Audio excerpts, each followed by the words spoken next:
এই পার্লামেন্টে প্ল্যাকার্ড কীভাবে ঢুকল?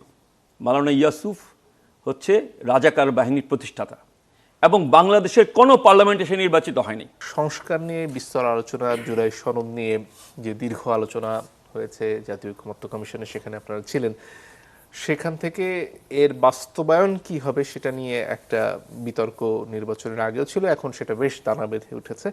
আপনারা কি ভাবছেন এই জাতীয় সংবিধানের সংস্কার পরিষদের যে প্রসঙ্গ তোলা হচ্ছে সেটি নিয়ে আসলে বিতর্ক কতটুকু যৌক্তিক, কতটুকু প্রাসঙ্গিক? ধন্যবাদ আপনাকে। বাংলাদেশ টিম জয়লাভ করেছে, টিমকেও শুভেচ্ছা। এই যে বিতর্কটা, এটা কিন্তু আমরা যখন ঐকমত্য কমিশনে আলোচনায় অংশ নিই তখনই আমরা বুঝতে পেরেছিলাম যে এই বিতর্কটা নির্বাচন পরে অনুষ্ঠিত হবে। কারণ ঐকমত্য কমিশনে যে বিষয়গুলি নিয়ে আলোচনা হচ্ছিল, যেগুলিতে ঐকমত্য তৈরি হয়েছিল, তার বাইরেও অনেক বিষয় আছে যেগুলি গণভোটে দেওয়ার মধ্য দিয়ে বা এক ধরনের চাপিয়ে দেওয়ার যেই বিষয়, সেইগুলি তৈরি করা হচ্ছিল। সেই সভায় আমি ছিলাম না, কিন্তু প্রথম যে সভাটা প্রফেসর ইউনূস সাহেব উদ্বোধন করেছিলেন, সেখানে তিনি বলেছিলেন যে যেই বিষয়গুলিতে ঐকমত্য হবে শুধু সেইগুলি নিয়েই কাজ হবে, আর বাকি যেইগুলিতে নোট অফ ডিসেন্ট থাকবে বা ওনারাও জানিয়ে দিবেন জাতিকে যে কোন বিষয়ে কারো ঐকমত্য পোষণ করছে না। যে বইটা বেরিয়েছে ঐকমত্য কমিশনে বা জাতীয় জুলাই জাতীয় সনদ উপর যে বইটা বেরিয়েছে, সেখানে কিন্তু স্পষ্ট লেখা আছে যে কে কোন বিষয়ে, সম্ভবত 30টা বিষয়ে ঐকমত্য হয়েছে, আর বাকি যে বিষয়গুলিতে ঐকমত্য হয় নাই, কোন দল কী মত দিয়েছে, দলের ক্রম অনুসারে ক্রমগুলি লেখা আছে। তো এখন মানে সরকারের দিক থেকে বা আমাদের দিক থেকে আমাদের মতটা ছিল যে আমরা একটা ঐক্যমত্য তৈরি করি, আমরা একটা মত তৈরি করি, এবং যেই দল নির্বাচনে জয়লাভ করে তারপরে আমরা এক ধরনের কী বলে মানে প্রেশার তৈরি করা বা এক ধরনের মত তৈরি করা যে সে মানে ইয়েতে গেলে, ক্ষমতায় গেলে সেইগুলি কার্যকর করবে। এবং যে গণভোটটা হলো, সেই গণভোট নিয়ে আমরা তো জুলাই জাতীয় সনদে স্বাক্ষর করিনি।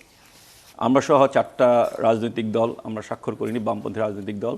এনসিপিও স্বাক্ষর করে নাই, কিন্তু পরে গণভোটের ঠিক আগে আগে এনসিপি সেখানে স্বাক্ষর করেছিল। তো আমরা বলেছিলাম যে এই যে গণভোটটা হচ্ছে সেটা অপ্রয়োজনীয়।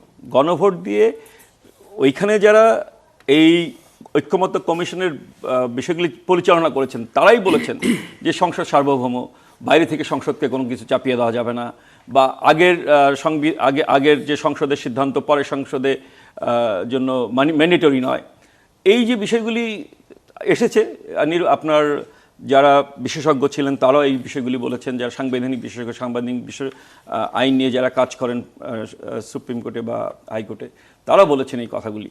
কিন্তু এক ধরনের চাপিয়ে দেওয়া প্রফেসর ইউনূসের দিক থেকে বা ঐকমত্য কমিশনের, তো প্রফেসর ইউনূস সাহেব ছিলেন না, ছিলেন হচ্ছে আলী রিয়াজ সাহেব, তিনি এক ধরনের চাপিয়ে দিয়ে সংবিধানকে পরিবর্তন করার এক ধরনের অধ্যত্ব দেখিয়ে তিনি এই কাজগুলি করতে চেয়েছিলেন। ফলে আজকে যখন বিএনপি ক্ষমতায় আসছে, 2/3 ম্যান্ডেট পেয়েছে, সে কিন্তু তার যে অঙ্গীকার, সে অঙ্গীকার থেকেও কিন্তু আস্তে আস্তে পিছনে চলে আসতেছে।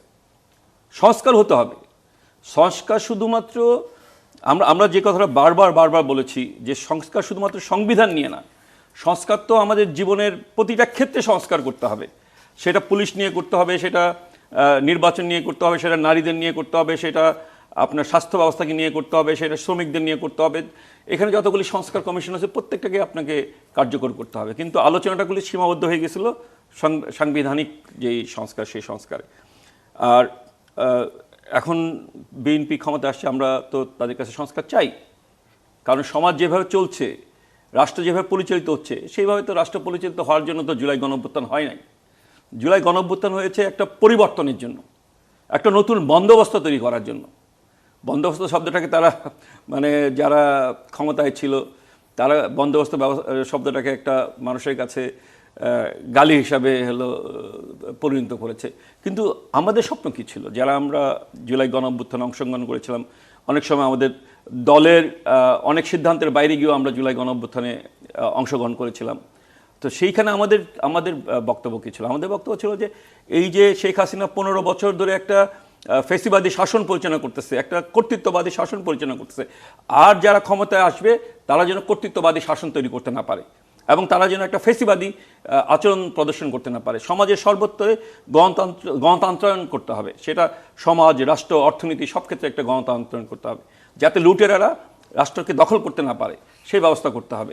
ফলে সংস্কার এখানে করতে হবে, কারণ সংস্কার কিভাবে করবে আমি জানি না, কারণ এই পার্লামেন্টে অনেক লুটেরারা বসে আছে, এই পার্লামেন্টে অনেক ঋণ খেলাপিরা বসে আছে, এই পার্লামেন্টে সবচেয়ে বেশি যে ঘটনা 1971 সালের যুদ্ধাপরাধীরা এখানে বসে আছে।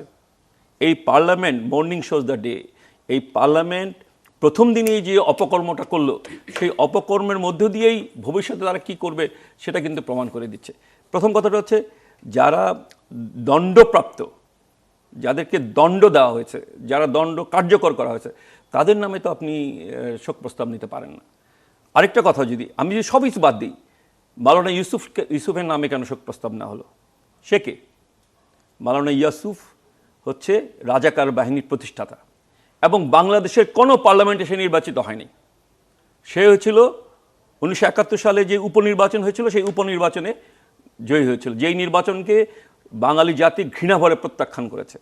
তো ফলে এমন লোকের নামে যদি আপনি শোক প্রস্তাব গ্রহণ করেন, তাহলে বাংলাদেশের 30 লক্ষ মানুষের রক্ত, 2 লক্ষ নারীর যেই উপর যে নিপীড়ন, সেটাকে আপনি অস্বীকার করছেন।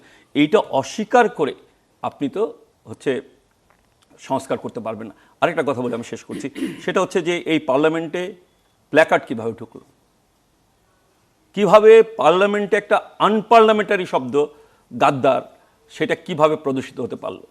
যারা এটা প্রদর্শন করছে তাদের বিরুদ্ধে যদি ব্যবস্থা গ্রহণ করা না হয়, তাহলে আপনি যে সংস্কারের কথা বলছেন, মানুষকে অপদস্থ করে, অপমান করে আপনি সংস্কার কার্যকর করতে পারবেন না।